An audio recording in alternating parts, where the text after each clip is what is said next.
Hey everyone, it's Dr. Ramani. Welcome back to this YouTube channel on narcissism and narcissistic relationships. So let's talk a little bit about self-esteem. And for once, not the narcissistic person's self-esteem, but yours. So I'm going to leave you with a question, or start you with a question. How has your self-esteem been shaped by a narcissistic relationship? Self-esteem is a big part of the narcissism conversation on both sides. The people engaging in the narcissistic behavior and the people experiencing it. So let's start with the narcissistic folks. Okay, I said I wasn't going to, but I'm going to, all right? So the conventional wisdom about self-esteem and narcissism has often been that narcissistic people have high self-esteem, that they love themselves, that they brag and they're grandiose. Some folks actually think that narcissism is a disorder of self-esteem. What we do know is that what we see in narcissistic folks is probably best called distorted self-esteem. At times, they see themselves in an overly inflated way, that they are the best, the greatest of all time. Nobody can beat them.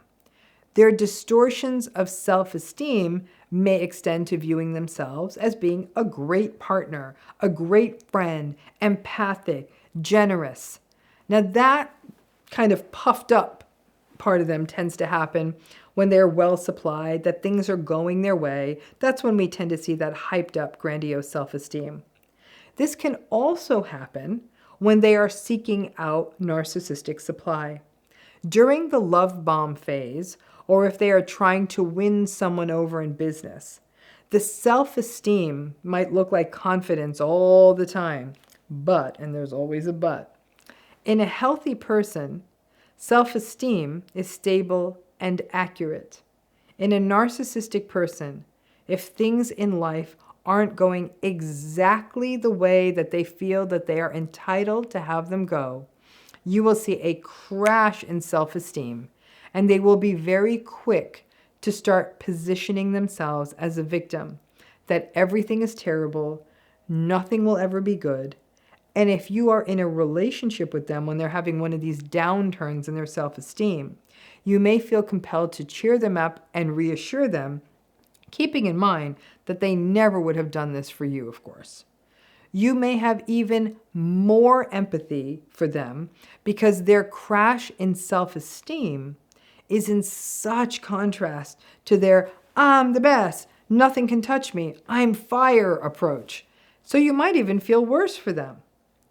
Narcissistic people's self-esteem is entirely driven by external factors, which may be why they think of themselves as the king of the world at 9 a.m., and then believe that the world is a terrible place that will never understand their greatness and that their life will always be unfair by lunchtime. So the short answer is that narcissism is not about their high self-esteem, but rather it's more accurate to call it their fragile, reactive, unstable, and distorted self-esteem. But there is another, and I would argue more important side to this equation. The folks who are in narcissistic relationships. What about your self-esteem, right?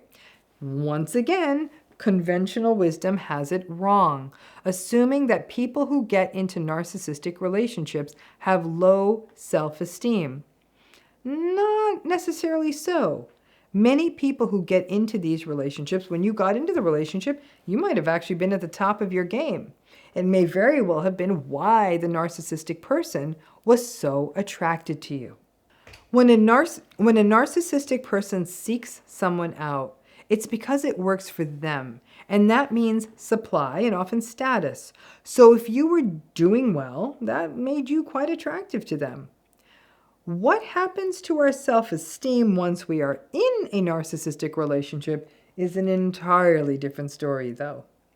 Folks with lower self-esteem, when they first get into one of these relationships, may be more prone to getting stuck in one of these relationships. So while everyone is vulnerable to narcissistic folks, when we have lower self-esteem, the devaluation and the invalidation can almost feel more plausible. Our self-blame is more automatic. The idea that we're not enough is what we call ego-syntonic. It's consistent with who we are. And we may feel as though we can't do better than someone who treats us like this. And in this way, folks who indeed do have lower self-esteem are part of the longer list of folks who are vulnerable to getting stuck in the narcissistic relationship. For example, people who are empathic, who are forgiving, who are rescuers, who are optimistic, are all vulnerable to getting stuck. But if you come in with healthy self-esteem, can a narcissistic relationship destabilize it? And sadly, the answer to that is yes.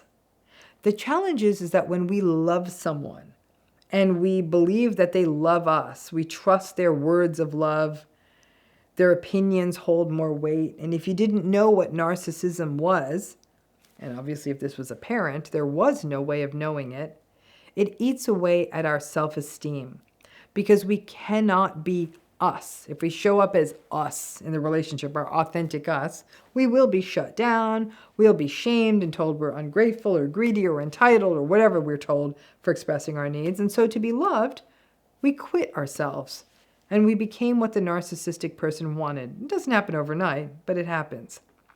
And when that happens for long enough, no matter how healthy your self-esteem was when you got into this relationship, it will inevitably erode your self-esteem because at some level, your healthy self-esteem would represent a threat in this relationship.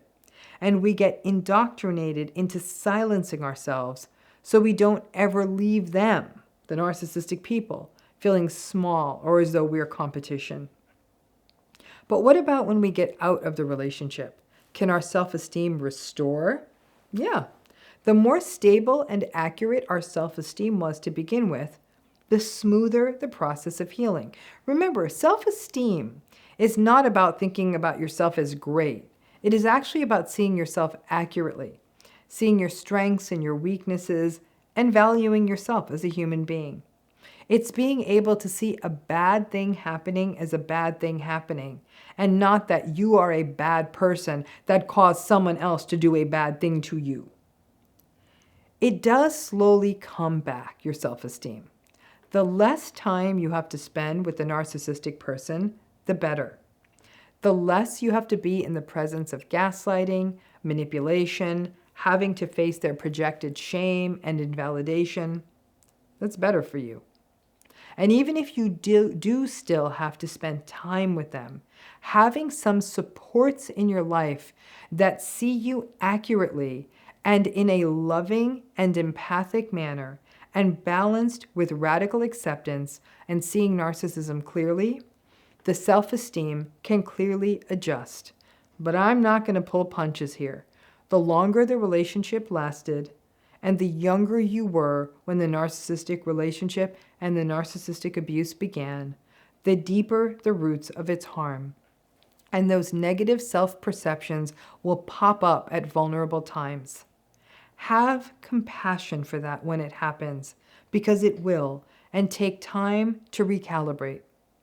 At some level, those internalized voices that continue to skew our perception of ourselves, yeah, they are an awful burden to bear, but they are also a wellspring of humility.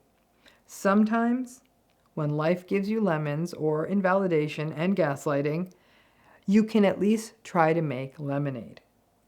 Regaining an accurate sort of sense of self-esteem after you've experienced narcissistic abuse, it takes time. The self-blame lingers like burned rice at the bottom of a pan.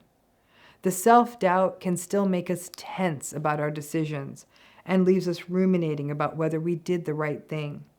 Healing always takes time, and when the balance slowly restores away from invalidation and towards support and empathy, I promise you that you will find your center and that healthy self-esteem again. Not surprisingly, the self-esteem stuff for the narcissistic person, like most things about the personality style, it doesn't shift much. So as your self-esteem gets healthier, there will also be a sense of leaving them and the relationship behind you. Even if you stay in the relationship and you can start building up your self-esteem again, you will feel as though you've left this person behind. And that can sometimes raise some feelings of survivor guilt and shame. But please, Ride it out and don't reach back down to them. Survival for all of us is a right, and healing even more so. Thanks again.